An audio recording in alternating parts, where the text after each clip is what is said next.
Visa visa নীতি বা visa restriction বা স্যাংশন এটা দিয়ে সরকারের পরিবর্তন হবে না, বাট এটা জনগণের আন্দোলনে এবং অর্থনৈতিক অভ্যুত্থান যেভাবে ধেয়ে আসছে সেটা দিয়ে এটা ক্যাটালিস্ট হিসেবে কাজ করবে। আগে যেটা 6 মাসে ক্ষমতাচ্যুত হতো সেটি হতো 2-3 মাসে ক্ষমতাচ্যুত হবার একটা পসিবিলিটি বা একটা গ্রাউন্ড তৈরি হয়েছে। তাহলে আগামী 2-3 মাসের ভিতর সেই ক্ষেত্রে একটা গণ অভ্যুত্থানের একটা সম্ভাবনা আছে। সেই ক্ষেত্রে তাহলে আমেরিকা কেন রিস্ক নেবে? আমেরিকা একটা ডেড হর্স। এতদিন পর্যন্ত আমেরিকা ভেবেছিল বিএনপি বা অন্যান্য দল বা অপোজিশন একটা ডেড হর্স, তারা কিছু করতে পারছে না। তাহলে যখন তারা বুঝতে পারছে যে আগামী 2-3 মাসের ভিতর বা 6 মাসের ভিতর তারা সার্ভাইভ করা সম্ভব না, তাহলে আমেরিকা কেন শেখ হাসিনার পিছে পিছে ঘুরবে এবং ভারতের পিছে পিছে ঘুরবে? আরেকটি, ইন্ডিয়াকে ইউটার্ন নিয়ে সে চায়নার দিকে ঝুঁকে যেতে পারে এবং চায়নাকে তিস্তা প্রজেক্ট দিয়ে দিতে পারে যে তুমি আমাকে $5 বিলিয়ন সফট লোন দাও। কিন্তু এই $5 বিলিয়ন সফট লোন দিলেও হাসিনা আক্তার সেটি দিয়ে আর এক্সট্রা 4 মাস টিকতে পারবে। তার মানে আগের 6 মাস আর এই 4 মাস 10 মাস, 10 মাস পরে কিন্তু এটা শূন্য হয়ে যাবে, কারণ প্রতি মাসে 1 থেকে 100 বিলিয়ন বা $1.5 বিলিয়ন ডেফিসিট হয় বাজার মূল্য স্থিতি রাখার জন্য। নীতি দেওয়ার ফলে সরকারের কোনো পরিবর্তন হবে না, হ্যাঁ এটা আমি একমত। কারণ সরকার তো ইলেকশনের মাধ্যমে ক্ষমতার পরিবর্তনের রাস্তা বন্ধ, সেনা অভ্যুত্থান বন্ধ, জুডিশিয়াল অভ্যুত্থান বন্ধ, রাজনৈতিক নেতৃত্বে গণ অভ্যুত্থান বন্ধ। তাহলে আমেরিকা ভিসা স্যাংশন দিলে পরিবর্তন হবে না, এটা আমি একমত। তবে সরকারের যে পরিবর্তনটা হবে সেটা হলো এখন আমি যেটা সামনে দেখছি অর্থনৈতিক অভ্যুত্থান, এবং এটা জনগণের আন্দোলনের পরিপ্রেক্ষিতে হবে। কারণ মানুষের পেটে যদি ক্ষুধা থাকে তাহলে সেই ক্ষেত্রে আর্মি পুলিশের রাইফেলের গুলি এবং সেনাবাহিনীর ট্যাঙ্ক, মেশিন গান, ইভেন আপনি এয়ারফোর্সের যুদ্ধ বিমান নামিয়েও কিন্তু আপনি আন্দোলন ঠেকাতে পারবেন না। কারণ পেটের ক্ষুধা বড় ক্ষুধা, এবং আমরা ওই দিকে যাচ্ছি এবং আশা করছি আমরা এটা রেজাল্ট খুব সত্তর পাবো। তবে আমেরিকা যে ভিসা স্যাংশন স্টার্ট করেছে আবার জেনারেল আলীদের ক্ষেত্রে, এটি মন্দের ভালো, এবং আমি যেটা আশা করছি যে এটা কন্টিনিউ করবে এবং এটা একটা প্রভাবক বা ক্যাটালিস্ট হিসেবে কাজ করবে এই আন্দোলনটাকে কাজ করবে। আর আমাদের যে doctor Sinai M A Saeed ভাই এবং প্রফেসর ফরাদ যেটা বললেন, ইলেকশনের আগে যে তারা ভিসা রেস্ট্রিকশনের মানে ভিসা নীতি যেটা আলোচনা করেছিলেন এবং তারা যেটা ডিক্লারেশন দিয়েছিলেন সেটা দিয়ে জেনারেল আজিজকে রেস্ট্রিকশন দেওয়া হয় না, এটা সত্য। কারণ ইলেকশনের আগে যেটা বলা হয়েছিল যারা ইলেকশনকে বাধাগ্রস্ত করবে, ইলেকশনকে ডিস্টার্ব দিবে বা একটা সুষ্ঠু প্রক্রিয়ায় গণতন্ত্রকে তারা হ্যাম্পার করবে, ওদের ক্ষেত্রে ইলেকশনের আগে যে রেস্ট্রিকশনটা দিয়েছিল সেটা প্রয়োগ হবে। বাট সেটা আমার জানা মতে কিন্তু অনেকে কিন্তু ভিসা রেস্ট্রিকশন পেয়েছে এবং তারা কিন্তু ওই সময় ডিক্লারেশন দিয়েছিল যে আমরা এটা প্রকাশ করব না, এটা 1-to-1 ইমেলের মাধ্যমে তাদেরকে জানিয়ে দিব। এটা আমার জানা মতে অনেকে এটা পেয়েছে। এখন কতজন পেয়েছে সেটা তো আমরা জানি না, সেটা গভর্নমেন্ট, সেটা সরকার জানে এবং যে ব্যক্তি পেয়েছে সেটা জানে। কিন্তু আজিজের যে বিষয়টা সেটা হলো যে ইলেকশনের আগে যে আইনে ভিসা রেস্ট্রিকশন দেওয়ার কথা ছিল সেই আইনে দেয় নাই, এই কারণে এটা তারা পাবলিকলি প্রকাশ করে। যেমনটি প্রকাশ করেছিল আগের যে 7 জনকে ভিসা স্যাংশন দেওয়া হয়েছিল যেটা পাবলিকলি প্রকাশ করেছিল, এটিও প্রকাশ করা হয়েছে। আর আরেকটা যে বিষয়টা হচ্ছে সেটা হলো যে এই যে আমেরিকা যে তাহলে এটা করলো, এটা কি আক্ষরিক অর্থে আমাদের রাজনীতিতে বা আমাদের রেজিম চেঞ্জের কোনো এফেক্ট করবে কিনা? হাসিনা আক্তার, আমি মনে করি যে এটা এফেক্ট করবে। কারণ আমি ফরাদ ভাইয়ের সাথে ওই পয়েন্ট এবং ব্যারিস্টার সারোয়ারের সাথে ওই পয়েন্টে একমত যে ভিসা নীতি বা ভিসা রেস্ট্রিকশন বা স্যাংশন এটা দিয়ে সরকারের পরিবর্তন হবে না, বাট এটা জনগণের আন্দোলনে এবং অর্থনৈতিক অভ্যুত্থান যেভাবে ধেয়ে আসছে সেটা দিয়ে এটা ক্যাটালিস্ট হিসেবে কাজ করবে। আগে যেটা 6 মাসে ক্ষমতাচ্যুত হতো সেটি হতো 2-3 মাসে ক্ষমতাচ্যুত হবার একটা পসিবিলিটি বা একটা গ্রাউন্ড তৈরি হয়েছে। এখন আপনি প্রশ্ন করতে পারেন তাহলে আমেরিকা কেন এটা করছে? আমি আমার আগের আলোচনায় আমি যেটা বললাম যে ভারত হয়তোবা 6 মাস তার ইলেকশন পিরিয়ডে একটা গ্রেস পিরিয়ড চেয়েছিল, সেটা জুনের 1 তারিখে শেষ হয়ে যাচ্ছে। তার মানে জুনের 15 তারিখে নতুন সরকার আইদার বিজেপি কন্টিনিউ করবে অথবা কংগ্রেস আসবে। তাহলে সেই ক্ষেত্রে তাদের একটা অ্যাডজাস্টমেন্টের বিষয় আছে।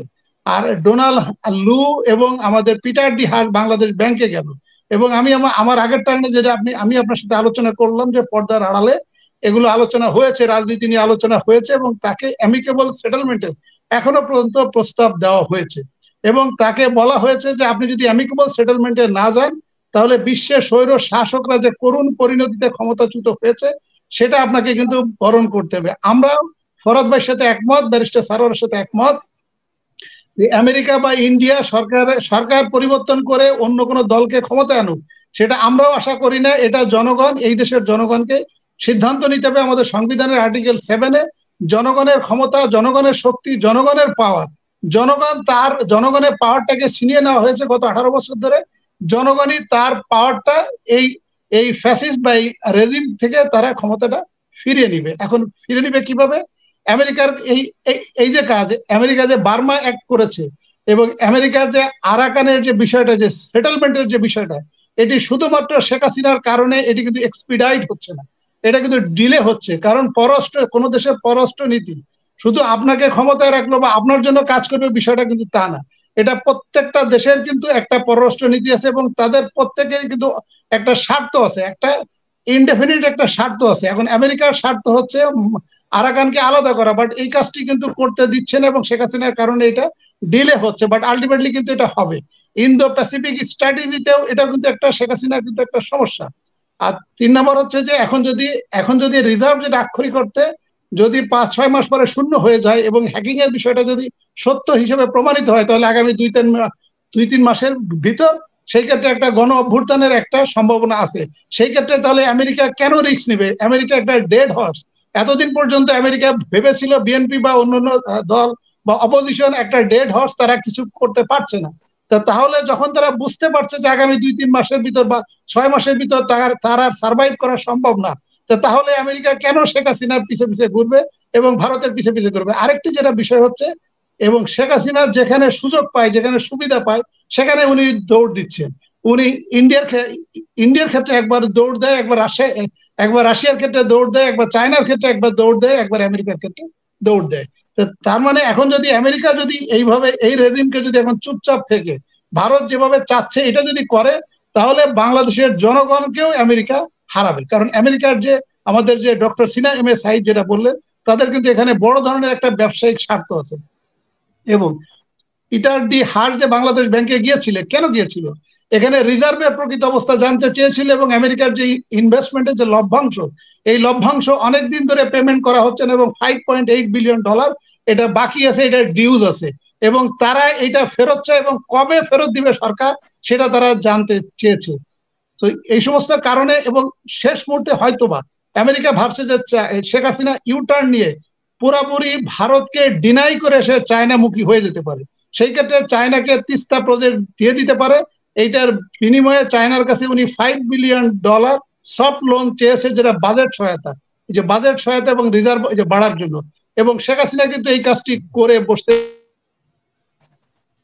বললাম যে মায়ানমারের যে ইস্যুটা, সেটা আমেরিকা যেভাবে বাস্তবায়ন করতে চাচ্ছে, এটা Sheikh Hasina is a problem এবং এটার জন্য তাদের এক্সপিডাইট হচ্ছে না, মানে ডিলে হচ্ছে। আলটিমেটলি তারা বাস্তবায়ন করবে।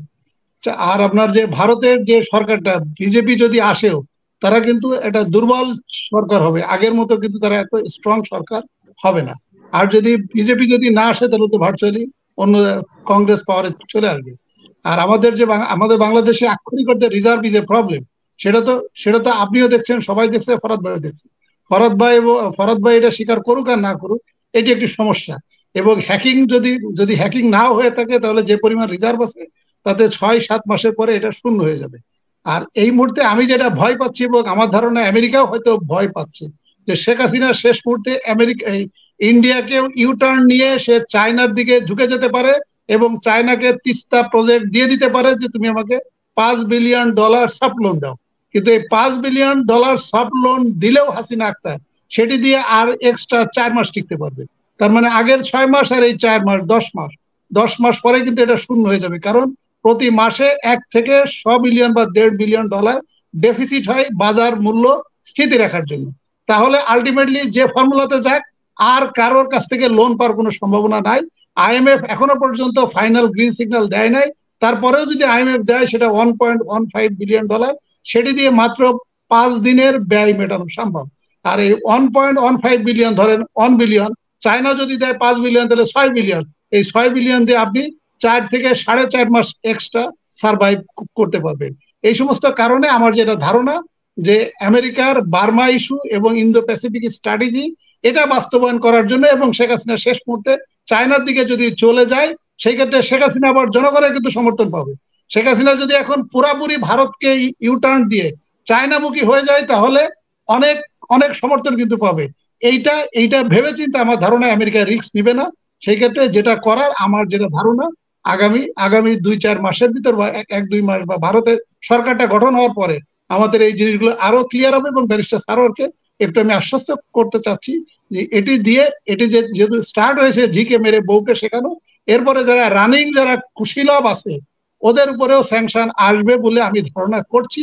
এবং জনগণ এগুলোর মাধ্যমে সরকারের ক্ষমতাচ্যুত হবে না, বাট এটা একটা ক্যাটালিস্ট হিসেবে কাজ করবে এবং জনগণের সরকার প্রতিষ্ঠা হবে। ধন্যবাদ।